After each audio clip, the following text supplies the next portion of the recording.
A manchete é: Rússia entra na Ucrânia, espalha pânico pelo mundo. No Brasil já fizeram soar aquela musiquinha, a musiquinha do terror, aquela que gela a espinha, sabe qual?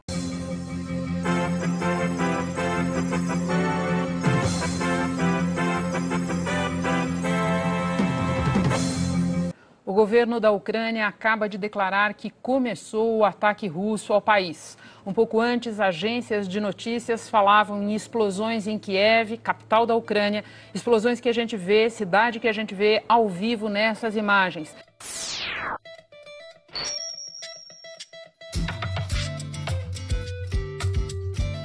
Até o final da Guerra Fria, o mundo morria de medo de um inverno nuclear. A União Soviética caiu e aí esse medo meio que se dissipou. Deixou de fazer parte do noticiário, deixou de fazer parte da ficção, dos filmes, deixou de fazer parte da cultura. Acontece que esse perigo, ele sempre teve por aí, esse mundo sempre teve no fio da navalha, porque a União Soviética deixou de existir, mas a aliança militar que nasceu para combatê-la, não. Eu tô falando da OTAN, que apesar do fim da União Soviética, continuou expandindo seu território de influência, continuou se expandindo até mesmo para territórios que costumavam ser da União Soviética. E aí, a bola da vez é a Ucrânia. Pois é, chega um momento em que a OTAN quer incorporar a Ucrânia. Aí danou-se. Не мы же двигаемся к НАТО, а НАТО двигается к нам. Поэтому говорить о том, что Россия ведет себя агрессивно, по меньшей мере не соответствует здравой логике. А вы хотите воевать с Россией? Вы спросите своих читателей, зрителей, пользователей интернет-ресурсами. Вы хотите, чтобы Франция воевала с Россией? Но ведь так оно и будет. E essas eram as opções da Rússia até o dia 24 de fevereiro de 2022. Aceitar viver sob a mira do arsenal da OTAN, agora colocado bem pertinho do seu território, ou então entrar na Ucrânia e lidar com as consequências. Inicialmente, a Rússia reconheceu a independência de duas províncias ucranianas, bem ao leste, e aí até distribuiu passaportes russos para a população desses lugares. A essas alturas aí já dava para saber o que vinha pela frente, né? Мною принято решение о проведении специальной военной операции. Уважаемые товарищи, ваши отцы, деды и прадеды не для того сражались с нацистами, защищая нашу общую родину, чтобы сегодняшние неонацисты захватили власть на Украине. Вы давали присягу на верность украинскому народу, а не антинародной хунте, которая грабит Украину и издевается над этим самым народом. Не исполняйте ее преступных приказов. Кто бы ни пытался помешать нам, а тем более создать угрозы для нашей страны, для нашего народа, должны знать, что ответ России будет незамедлительным и приведет вас к таким последствиям, с которыми вы в своей истории еще никогда не сталкивались. E de fato a história recente da Ucrânia é escrita pela extrema-direita, tanto que aqui no Brasil muita gente se inspira nesses caras. Ainda assim, né, os nazistas são sempre os outros. E não por acaso a conta oficial da Ucrânia no Twitter postou isso aqui, pouco depois do Putin anunciar lá a sua operação militar. O presidente ucraniano, que é o Volodymyr Zelensky, ele insistia em aderir à OTAN independentemente da reação russa. E aquelas alturas lá, ele já sabia que era tarde demais para o caminho da diplomacia. Сегодня я инициировал телефонный разговор с президентом Российской Федерации. Результат – тишина. Poucas horas depois disso, ele já comunicava o início de um conflito em escala. Удари по нашій військовій інфраструктурі та по нашим прикордонникам, прикордонним загонам. Mas mesmo que os presidentes não se falem, na ONU, os embaixadores sempre vão conseguir conversar. Ou não? Because about 48 minutes ago, your president declared the war on Ukraine. Should I play the video of your president? Do not interrupt me, please. Thank you. Then don't ask me questions when you are speaking. A Rússia disparou mísseis até mesmo para os arredores de Kiev, para tentar minar as defesas ucranianas. A população local, como você está vendo agora nessas imagens, lotou as estradas, tentando fugir.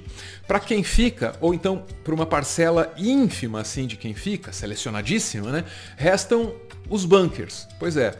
E aí entra uma coisa assim muito esquisita.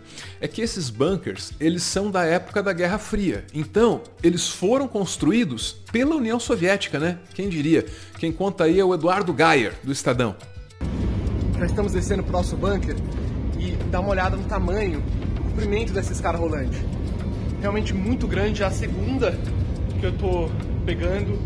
E assim, esse bunker é muito fundo, realmente, para oferecer proteção para eventuais bombardeios. Foi um bunker construído na época da Guerra Fria, ou seja, quando a Ucrânia era parte da União Soviética, da extinta União Soviética, para proteção da população das bombas nucleares dos Estados Unidos. Veja a ironia, hoje vamos nos proteger de eventuais bombas da Rússia. Irônico mesmo, né? A Ucrânia se protege do míssil russo no bunker russo. Ou, de novo, né? Uma ínfima parte da Ucrânia se protege no bunker russo. Veja o caso dos jogadores de futebol brasileiros, por exemplo, que atuam por lá. Para eles não tem bunker, foram todos juntinhos para um hotel. Valeu. Fala, galera. Aqui estamos todos reunidos aqui, jogadores do Dinamo, do Shakhtar, com as nossas famílias. E a gente está hospedado aqui no hotel devido a toda a situação. A gente está aqui pedindo a ajuda de vocês para promover esse vídeo, devido à falta de combustível que existe na cidade, fronteira fechada, espaço aéreo fechado, então a gente não tem como a gente sair. A gente pede muito apoio ao governo do Brasil que possa nos ajudar. Eu espero que vocês possam nos ajudar a promover esse vídeo e alcançar o máximo de pessoas possível. Nós mulheres estamos com os filhos, com as crianças, e a gente está se sentindo um pouco abandonado porque a gente realmente não tem o que fazer, não sabe o que fazer. As notícias não chegam até nós, a não ser as do Brasil, e a gente pede um apelo para vocês, até por causa das crianças. Cada um saiu da sua casa correndo para ver o hotel, cada um com uma peça de roupa, não sabemos se vai ter comida. E no resto do mundo, como é que andam as coisas? Andam assim, ó. Em qualquer língua que você procure aí, você vai achar uma manchete como essa, que é da BBC e está na Folha de São Paulo. Olha lá, ó. Rússia versus Ucrânia. Quais as chances de conflito se transformar em Terceira Guerra Mundial? E vamos direto para o texto, que é bem direto. Olha lá. Vamos direto ao assunto. Estamos testemunhando o prelúdio da Terceira Guerra Mundial? Convenhamos. Isso é o que muitas pessoas estão perguntando e pensando diante das recentes ações do Kremlin contra a Ucrânia, que desencadearam uma enxurrada de denúncias e sanções por parte do Ocidente. A resposta é não. Por pior que seja a situação na fronteira entre Rússia e Ucrânia nesse momento, não se imagina um confronto militar direto entre a Aliança Militar OTAN, que é a organização do Tratado do Atlântico Norte, e a Rússia. No Brasil, um cara que tem sido muito, mas muito consultado sobre a possibilidade de que esse conflito escale é o Celso Amorim, que foi ministro das Relações Exteriores antes das nossas relações exteriores descambar para a doideira lá de um Ernesto Araújo. Ele é professor, ele sabe simplificar o que é complexo para o que uma grande audiência compreenda. E tá aí ele sendo entrevistado pelo UOL. O senhor acredita que, por alguma razão, o que a gente está vendo agora pode descambar para uma solução não pacífica e uma escala maior e mais violenta das ações daqui em diante? Porque é isso, na verdade, de certa forma, que o público está se perguntando. Terceira guerra, né? Isso vai ter de forma pacífica, exatamente. Ou se isso pode terminar em guerra envolvendo outros países além da Rússia, da Ucrânia. Terceira Guerra Mundial é uma fantasia nesse contexto. Não vai haver Terceira Guerra Mundial, hipótese alguma, ninguém vai arriscar a destruição total. Não há.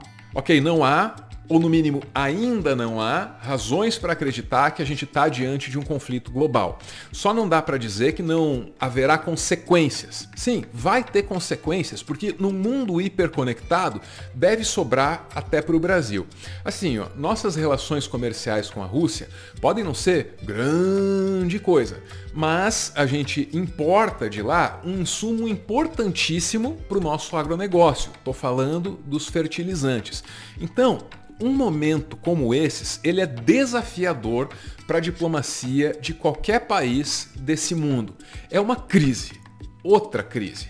Agora resta torcer para que o Brasil lide com isso de maneira menos trágica que a que lidou com a pandemia.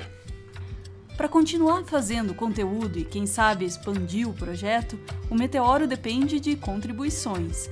A chave Pix do canal é essa aí, pixmeteoro@gmail.com. Você pode ajudar, mas claro, só se você quiser. Muito obrigada por ver esse vídeo até o final.